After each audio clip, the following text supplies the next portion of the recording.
میرے رسول پاک سید عالم صلی اللہ علیہ وسلم نے فرمایا بنی اسرائیل کے 3 لوگ تھے، نیک آدمی تھے، سفر پہ جا رہے تھے تو بارش تیز آ گئی، صحیح بخاری کی حدیث ہے، تیز بارش آئی، ایک غار میں پناہ لی بارش سے بچنے کے لیے، اچانک طوفان آیا تو ایک پتھر لڑک کر غار کے منہ کے آگے گر گیا، اندھیرا چھا گیا، اندر اندھیرا، طوفان ہے، پریشانی ہے۔ میرے حبیب پاک علیہ السلام فرماتے جب اندھیرا دم گھٹنے لگا، اندھیرا ہونے لگا، پریشان ہونے لگے، ایک بولا، کہنے لگا اگر زندگی میں کوئی نیک کام کیا ہے تو اس کو یاد کر کے دعا مانگو، اللہ کرے ہم سے کوئی نیک کام ہو جائے۔ جو ہوتے ہیں اس میں بھی ریاکاری ہوتی ہے، اس میں بھی ملاوٹ ہوتی ہے، کوئی نیک کیا ہے تو دعا مانگ لو۔ ایک نے ہاتھ اٹھائے اور دعا کیسے مانگی؟ اللہ اکبر، عرض کرنے لگا اے اللہ تو جانتا ہے میں نے بکریاں رکھی ہیں، میں دودھ دھو کے بیچتا ہوں، میرے بیٹے بھی ہیں، بیٹیاں بھی ہیں، اولاد بھی ہے، اور میرے پاس لوگ دودھ خریدنے بھی آیا کرتے تھے، پر اللہ میرے بوڑھے ماں باپ ہیں، میں نے اپنی زندگی کا طریقہ بنایا ہے جب تک ابا جی دودھ نہیں پئیں گے کسی کو نہیں ملے گا، جب تک میری بوڑھی ماں کے لبوں سے دودھ نہیں لگے گا کسی کو نہیں ملے گا۔ اے اللہ وہ رات بھی تو جانتا ہوگا جب میں دیر سے آیا، دودھ دھویا تو ماں باپ سو چکے تھے، عرش کے مالک تو بھولا نہیں کرتا، تو بھولنے سے پاک ہے، میرے رب میں دودھ کا پیالہ لے کے ساری رات کھڑا رہا ماں باپ کے سرانے، نہ میں نے دودھ بیچا نہ میں نے بچوں کو دیا، آدھی رات کے بعد ان کی آنکھ کھلی، انہوں نے دودھ پیا، اے اللہ میری اماں بھی مجھ سے بڑی راضی ہوئی، میرا باپ بھی بڑا راضی ہوا، مالک اگر وہ عمل واقعی تجھے قبول ہے تو اس مصیبت سے نجات دے دے۔ میرے نبی پاک علیہ السلام فرماتے اس نے یہ وسیلہ دے کے دعا مانگی تو اللہ نے پتھر سرکا دیا، پہلے روشنی نہیں آ رہی تھی اب روشنی آنی شروع ہو گئی۔ پتہ چلا جو زندگی میں روشنی چاہتا ہے وہ ماں باپ کی نوکری کرے، جو زندگی میں روشنی چاہتا ہے وہ ماں باپ کی بلے شاہ تو آسمانی اڈ دیاں پھڑنا ہے، اور جڑا گھر بیٹھا انہوں پھڑیا ہی نہیں، ان کی نوکری کرو روشنی ملے گی۔ دوسرا بولا، اس نے کہا اے اللہ تجھے پتہ ہے میں نے کئی لوگ مزدوری پہ رکھے ہوئے ہیں، ایک شخص مزدوری کرتا تھا تو کچھ کلو کچھ سیر چاول اس کی مزدوری بنے، مثال دے کے سمجھاتا ہوں، 10,000 کے چاول اس کی مزدوری بن گئے،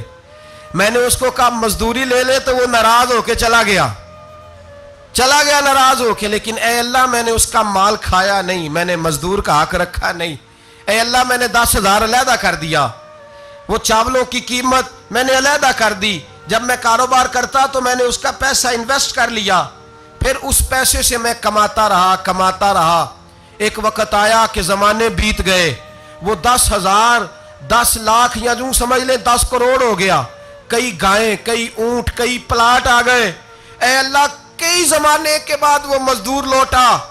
اور کہنے لگا صاحب میں غریب ہو گیا ہوں، تنگ دستی آ گئی ہے، بوڑھا ہو گیا ہوں، وہ میرے پیسے تو دے دیں۔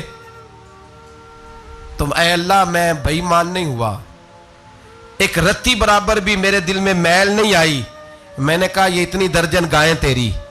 یہ اونٹ تیرے، یہ پلاٹ تیرے، وہ کہنے لگا تو مجھ سے مذاق کرتا ہے، میرے تو تھوڑے سے چاول تھے، یوں سمجھ لے 10,000 کے اور اتنا کچھ، میں نے کہا وہ تیرے پیسے تو ناراض ہو کے چلا گیا، میں نے ڈھونڈا تو ملا نہیں، وہ تیرے پیسے میں نے انویسٹ کیے تو آج یہ سارا سرمایہ اسی کا ہے۔ اے اللہ وہ بوڑھا مزدور جب اتنی گائیں ملی، اتنے اونٹ ملے، اتنے اسے پلاٹ ملے تو وہ روتا دعائیں دیتا گیا، اے اللہ اگر تجھے میرا وہ عمل قابل قبول ہے تو اس مصیبت سے نجات عطا فرما۔ میرے نبی پاک سید عالم صلی اللہ علیہ وسلم فرماتے پتھر تھوڑا اور ہٹ گیا، اب تیسرا بولا عمل کا وسیلہ دے کے او بھائی کوئی عمل بچا کے رکھ، کچھ کر لے، کچھ زندگی میں اکٹھا کر لے، کوئی تو ایسا عمل ہو جب قیامت آئے تو مصیبت سے بچ سکے، تو قبر میں مصیبت سے بچ سکے، تو دنیا میں مصیبت سے بچ سکے۔ میرے رسول پاک سید عالم صلی اللہ علیہ وسلم فرماتے تیسرا بولا، کہنے لگا اے اللہ تو جانتا ہے میں جوان، میں رانا، میں حسین، مجھے عورتیں دعوت دیتی تھی، اپنی طرف مائل کرتی تھیں، لیکن میں کسی پر نہ دیکھتا، بس ایک چچا کی بیٹی پہ میں عاشق ہو گیا، اس کے میں قریب جانے لگا، بلانے لگا، 100 دینار بھی اکٹھے کیے اس کو دینے کے لیے، ایک ایسا وقت آیا کہ وہ راضی بھی ہو گئی، اے اللہ تنہائی بھی آ گئی، یوں سمجھ لو میں جوان بھی، حسین بھی، مالدار بھی، میں چاہوں تو ایک ایک دن میں 4 دفعہ میں بدکاری کر سکتا تھا۔ اے اللہ ساری خوبیاں تھیں، وہ بی بی میرے پاس آئی، کمرہ تنہائی، کوئی دیکھنے والا نہیں تھا۔ جب میں اس کے قریب جانے لگا تو وہ عورت کہنے لگی تو رب سے ڈر جا، رب سے ڈر جا، رب سے ڈر جا۔ اے اللہ طاقت بھی، جوانی بھی، حسن بھی، مال بھی، میں سب کچھ کر سکتا تھا پر تیری لیے۔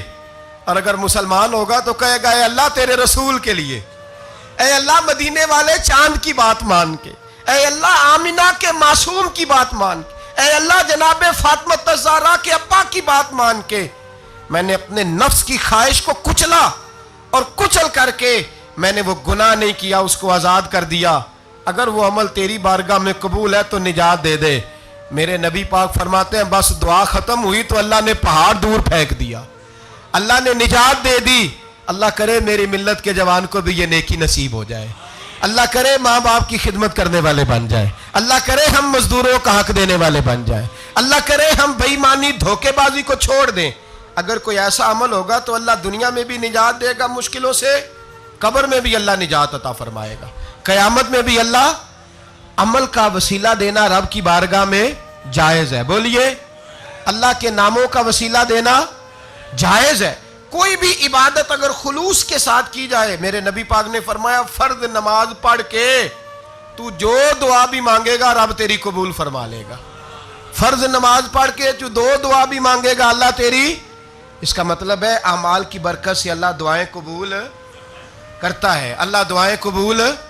بس پھر وہی دعا کرتا ہوں اللہ ہمیں خلوص والے عمل کی توفیق عطا فرما۔ اچھا اگر یہ والا وسیلہ جائز ہے تو بتائیے نبی پاک کا وسیلہ جائز نہیں؟ عمل میں تو کوئی کوتاہی ہو سکتی ہے لیکن حضور کی وجاہت میں کوئی کوتاہی ہو سکتی، نبی پاک کی رحمت میں کوئی کمی ہو سکتی۔ ادھر سنو ایک پہلو ذرا گہرائی سے، ایک بات عقیدے کی اس کو یاد رکھنا، اللہ کو کوئی بندہ نا مجبور نہیں کر سکتا کہ ہم نے نبی پاک کو لا کے کھڑا کر دیا ہے تو اللہ مجبور نہیں ہو گیا، یہ سمجھ لیں۔ اللہ مجبور ہے، ایک مجبور ہوتا ہے، ایک پیار ہوتا ہے، ان دونوں چیزوں میں اللہ کو اپنے رسول سے پیار ہے۔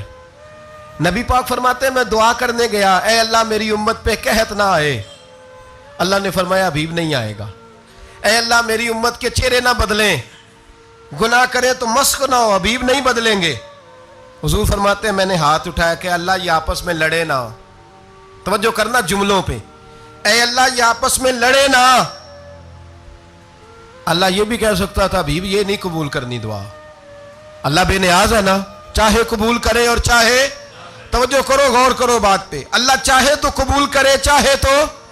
اے اللہ میری امت لڑے نہ، تو یہ نہیں فرمایا حبیب قبول نہیں کرتا، کہ محبوب یہ دعا مجھ سے مانگ ہی نہ، اے حبیب تو دعا مانگ، تو مانگے میں قبول نہ کروں، یہ ہو نہیں سکتا، اس طرح کر یہ دعا مجھ سے۔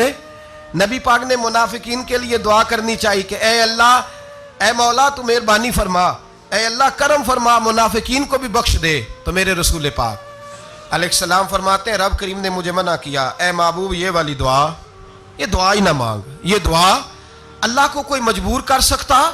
لیکن اگر اللہ پیار کرے تو بھائی دنیا داری کا چودھری صاحب کا، مولوی صاحب کا، پیر صاحب کا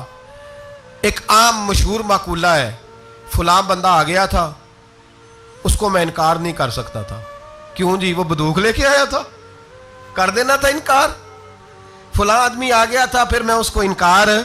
اور فلاں بندے کو ساتھ لے آیا تھا اس کو انکار ہو سکتا، کیوں جی؟ دو باتیں ہوتی ہیں، یا پیار بڑا ہے یا عزت بڑی ہے، دو ہی باتیں ہیں، یا میں اس سے پیار بڑا کرتا ہوں یا میں اس کی۔ اللہ اپنے نبی سے پیار بھی بڑا کرتا ہے اور اپنے نبی کی عزت بھی بڑی فرماتا ہے، بس یہ سمجھ لے بات۔ وسیلے کا معنی یہ ہے کہ اللہ اپنے نبی سے پیار کرتا ہے، اپنے محبوب کو اللہ بڑی عزت عطا فرماتا ہے۔ نبی پاک سید عالم صلی اللہ علیہ وسلم کے وسیلے کا یہ حال تھا کہ صحابہ ہر کام کے لیے دروازہ رسول پہ پہنچ جاتے تھے، پیاس لگی تو حضور کے پاس